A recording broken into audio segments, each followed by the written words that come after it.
So a good friend of mine put out a video on this game the other day, and whilst I don't exactly agree with all of his opinions, I can see where some of them have merit, similar to the health bars and the unbalancing of characters.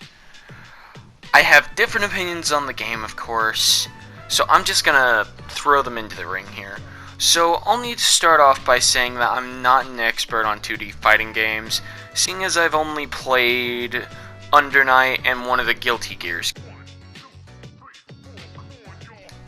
So I would say it's fair to say that this is basically just reused assets of the game. So effectively, what the basic premise is they took Ruby, Under Night, Blaz Blue, and Persona and all threw them into a big blender. Simple, right? Well, oddly enough, they made a story for the game, which makes almost no sense. Because really, I would assume a game like this wouldn't have a story and it would just strictly be multiplayer and a few challenges. But they gave the story a game, and it has a surprisingly good voice-acted English dub.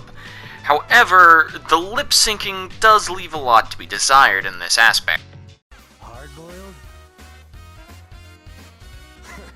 Now you're talking like a man.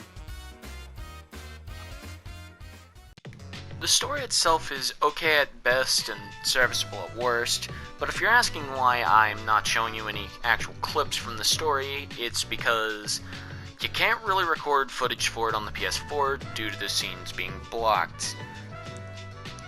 Now then, onto the gameplay.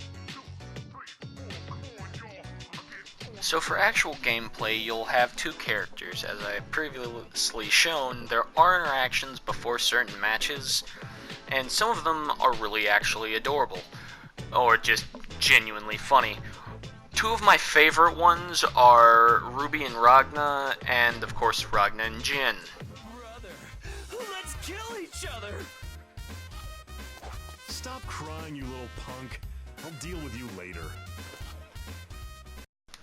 The first problem you're going to be exposed to in actual gameplay is that you're going to notice the health bars themselves are a little bit too small.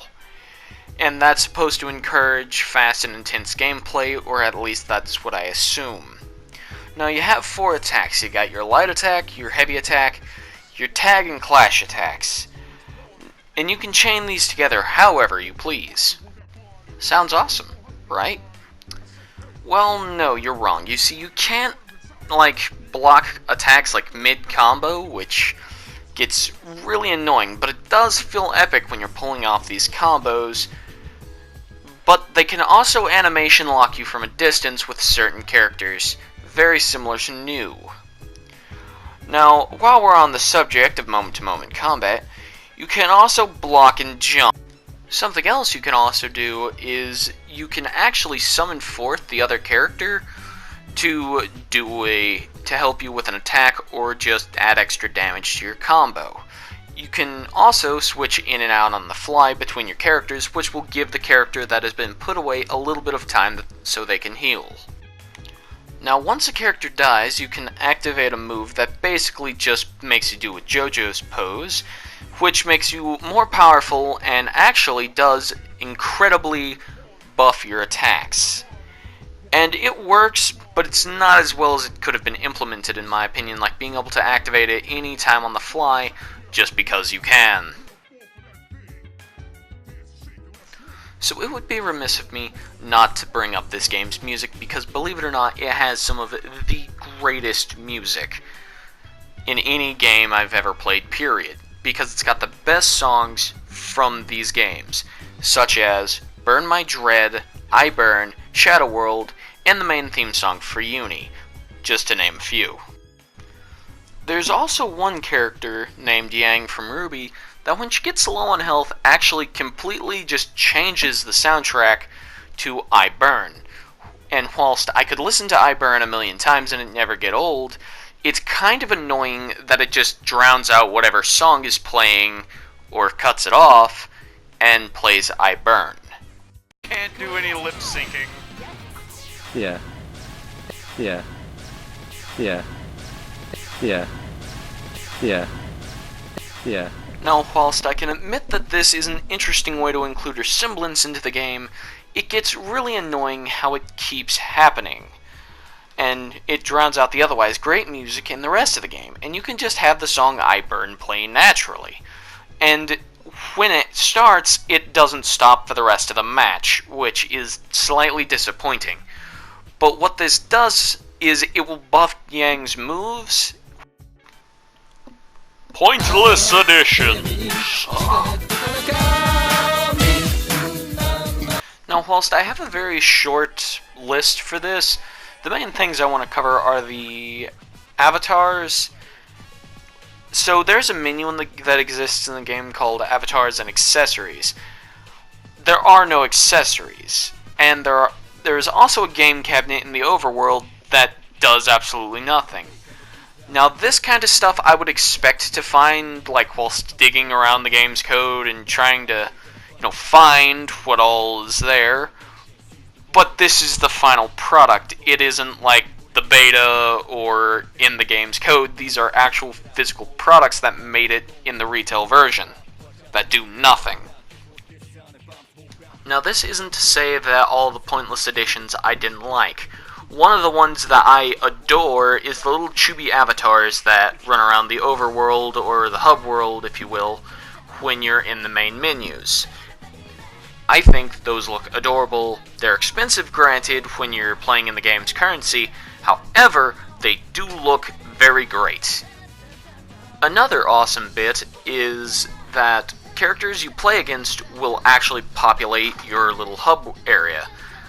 Like, their chibi character models will be there.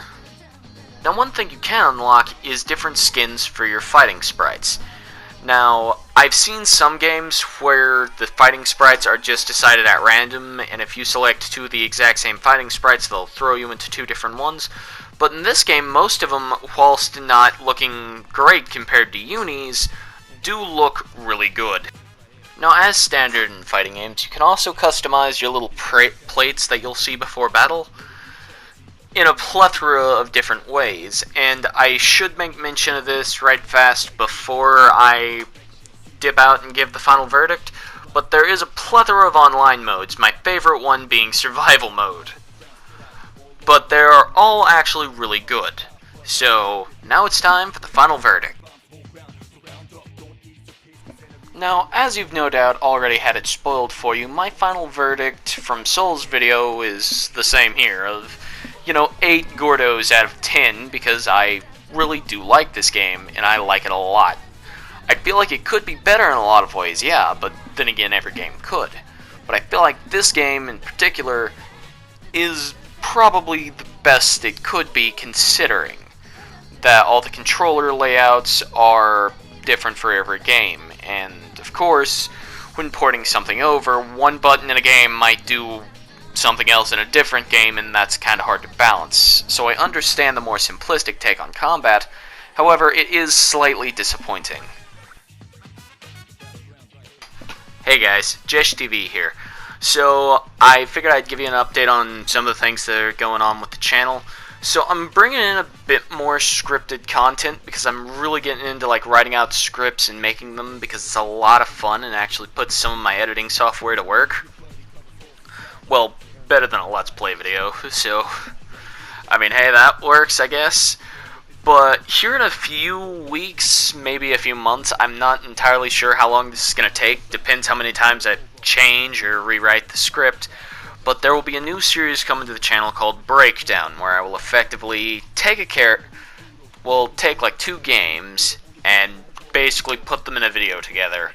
So far, what we're looking at my first one being is Battlefield 1 and something else. What that something else is, I'm not entirely sure of, but I can't wait to figure it out and just get to writing, because it's going to be awesome. I can't wait for you guys to see it. Alright, peace.